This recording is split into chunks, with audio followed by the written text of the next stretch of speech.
तुम्हाला पाणी प्यायचं असेल तर आधी तुमची जात सांगा. हा अपमान नव्हता, ही होती शतकानुशतकांची गुलामी. 14 एप्रिल 1891 महू. एका मुलाचा जन्म झाला जो पुढे लाखोंचा आवाज बनणार होता. डॉक्टर भीमराव रामजी आंबेडकर यांची आज 135वी जयंती. यांचा खडतर प्रवास आपण सगळेच जाणतो. शाळेत पाणी नव्हतं, बसायला जागा नव्हती, पण डोक्यात ज्वाला होती.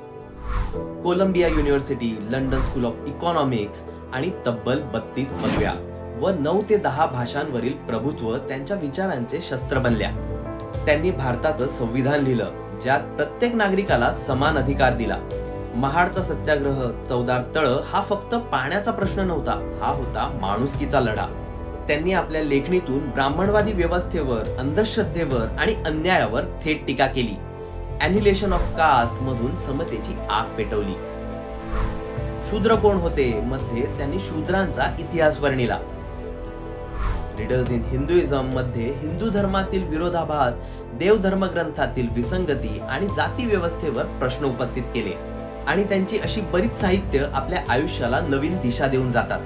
मग त्यांच्या 22 प्रतिज्ञा, अंधश्रद्धा तोडण्यासाठी, स्वाभिमान जगवण्यासाठी.